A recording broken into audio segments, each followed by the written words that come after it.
Ça sert à quoi de se faire élire? Arrête de dire des conneries. Chip, c'est quoi la politique? Que tu sois démocrate ou que tu sois républicain, ça change strictement rien. Tous les gouverneurs, qu'ils soient républicains ou démocrates, ont été achetés. On peut toujours voter et élire quelqu'un. Ça change rien. Ce sont les lobbyistes qui ont le pouvoir. La deuxième histoire, c'est celle qui, à mon avis, résume le mieux qu'aucune théorie économique, ce qui se passe aujourd'hui. C'est Shlomo qui téléphone à David en lui disant « Écoute, j'ai une affaire formidable à te proposer, j'ai un camion de pantalons, les pantalons valent $1. Tu les veux ?» Formidable.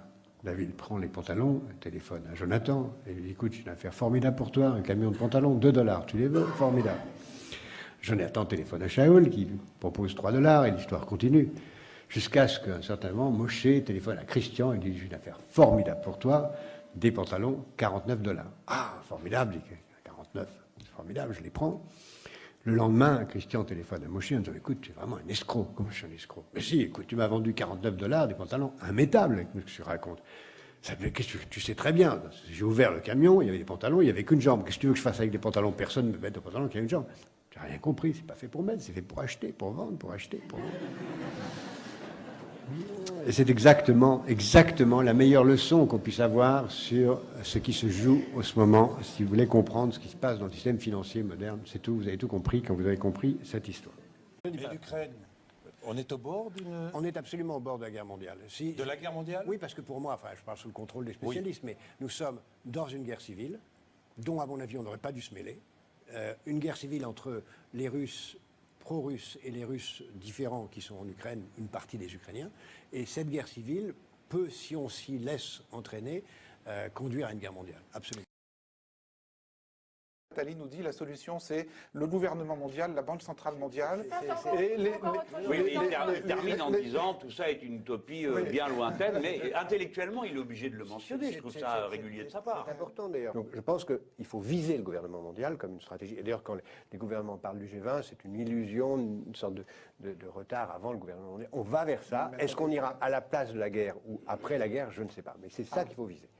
Mais en fait, l'autre situation idéale, c'est une ville qui soit en quelque sorte la capitale planétaire d'un univers. On peut imaginer un gouvernement mondial à Jérusalem. Même si on peut imaginer, rêver d'un Jérusalem devenant capitale de la planète qui sera un jour unifié autour d'un gouvernement mondial. C'est un joli lieu pour un gouvernement mondial. Et je peux vous dire une troisième chose. On ira ensemble vers ce nouvel ordre mondial. Et personne, je dis bien, personne ne pourra s'y opposer. Là, tu dis que il prévoit l'apocalypse depuis des années, mais attends, on y est là. Enfin, je sais pas. L'être humain, il a pillé l'Afrique, il a détruit l'Afrique, il a détruit l'Europe, les États-Unis. On va arriver où? On y est en plein, je sais pas. Ou alors, ceux qui voient pas l'apocalypse, ils voient pas dans les petits quartiers. Ils vont pas traîner dans certains quartiers de Paris ou partout dans le monde. Quand on entend parler de milliards, mais putain, mais où est-ce qu'on va? Où est-ce qu'on va? Nous, on demande simplement avoir un emploi. La priorité d'un homme politique aujourd'hui, ça devrait être une obligation de donner un emploi, de donner la possibilité. Les hommes politiques, ce qu'on leur donne comme travail, c'est de nous donner la possibilité de travailler, de nourrir nos familles. Vous en êtes incapables. La peur, elle est peut-être du côté des petits aujourd'hui, mais elle changera de côté, la peur. Elle ira du côté des grands, des puissants. Et je trouve que... Alors, j'ai été surpris d'entendre M. Attali. Tout à l'heure, j'ai eu l'impression qu'il avait tourné dans les ordres. C'est vrai, tout ce qu'il dit, c'est beau. Malheureusement, on parle de quoi depuis tout à l'heure? On parle de fric, de bourse, d'action, et l'être humain dans tout ça, il est où? Il est où l'être humain? On parle pas d'amour, on parle pas d'humanité, on parle pas de fraternité, de partage. La solution, elle est là. Et je crois que, M. Attali, dans vos thèmes, il y en avait 7. Moi, il n'y en a qu'un qui m'inspire depuis 7 mois, que je n'avais pas au fond de moi-même il y a 7 mois. C'est l'esprit révolutionnaire. Et je crois que la seule solution, ça va être d'attraper tous ces enfoirés qui nous ont foutus dans la merde depuis des années, Tous tous les gens qui nous racontent des bobards, les économistes, les têtes pensantes qui nous racontent des bobards depuis des années, on en a plein le cul de tout ça. On en a marre d'entendre des gens qui viennent nous dire « Écoutez-nous, faites-nous confiance, on sait tout ». On en a marre de ça. On n'en peut plus de ça. On n'a plus confiance en vous. On veut tout vous filer notre avenir en main. Nous, le peuple, les salariés de ce monde, les êtres humains qui ont un cœur, qui ont des tripes, ils ont envie de se battre pour leur prochain, ils en ont marre d'entendre des gens et de voir des gens se battre que pour le fric, le fric, le fric. On entend parler que de ça, de milliards, mais je comprends même pas ce que vous dites. C'est que, de toute manière, par rapport à un choc comme ça, on ne peut pas empêcher qu'il y ait des suppressions d'emplois. Ce qu'on peut essayer de faire, c'est qu'au maximum d'abord, on essaye de les limiter en utilisant tout ce qui peut être les formules de chômage partiel, de tout ce qui peut éviter de faire passer les gens de l'autre côté, et ensuite, évidemment, c'est au maximum de former et de permettre aux gens de retrouver un emploi le plus vite possible.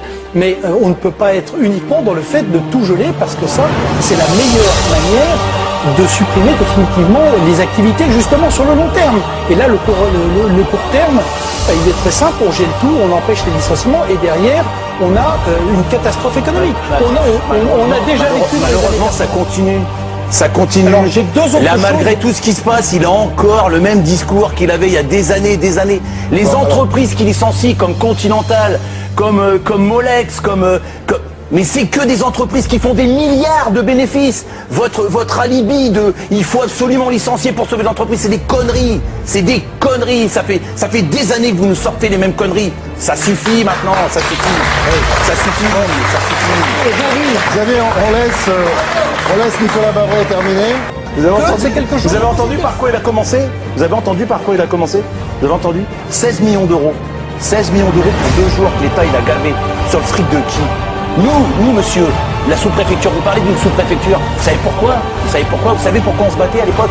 On se battait pour sauver l'argent de la collectivité. Vous savez combien ça a coûté? Combien ça va coûter la collectivité? La collectivité, l'argent du contribuable, la fermeture de Continental, plus de 500 millions d'euros. Et nous, aujourd'hui, on nous reproche 60 000 euros. Mais on s'est battu pourquoi? Pourquoi on se battait? Pour sauver cet argent du contribuable. Et aujourd'hui, on veut nous faire payer 60 000 euros. Mais vous savez combien a dépensé l'Union européenne, les 6 mois de l'Union européenne? Vous savez ce que ça représente? 189 millions d'euros. Vous savez ce que ça représente, monsieur? Je vais vous le dire. Le salaire des 1120 ouvriers de Continental pendant 4 ans, voilà ce que vous avez bouffé, que ce que les gens vous défendaient, ont claqué en 6 mois, 4 ans de salaire, 4 ans de salaire de chez Continental, c'est une honte. Alors qu'on vienne nous reprocher un coup de colère dans une sous-préfecture, vous savez ce qu'on a vécu, vous savez ce que c'est que le traumatisme de perdre son emploi? Alors ne jugez pas les gens, monsieur, je vais vous demander simplement une chose, ce qu'on a fait dans cette sous-préfecture, si c'était votre fils qui l'avait fait, est-ce que vous parliez de la même chose? Non, vous diriez, monsieur, il a raison. Ils ont eu raison d'avoir fait ça, vous diriez. La même chose. Xavier Mathieu, on laisse Moi, maintenant. ce que j'essaie de dire, c'est que dans une nation de citoyens, avec derrière la République, il y a un principe de responsabilité, il y a des choses on ne doit pas faire parce qu'il y a un principe de responsabilité qui s'applique à tous. Il s'applique aux élites, on l'a dit, mais il s'applique à chacun d'entre nous. On laisse maintenant Jacques Attali vous répondre, Xavier Mathieu. Non, je ne vais pas répondre parce que je ne me sens pas attaqué, je ne me sens pas du tout concerné par cette critique qui est très largement justifiée. C'est vrai, tout ce qu'il dit, c'est beau. Malheureusement, on parle de quoi depuis tout à l'heure? On parle de fric, de bourse, d'action. Et l'être humain dans tout ça, il est où? Il est où l'être humain? On ne parle pas d'amour, on ne parle pas d'humanité, on ne parle pas de fraternité, de partage. La solution, elle est là. La solution, elle est là.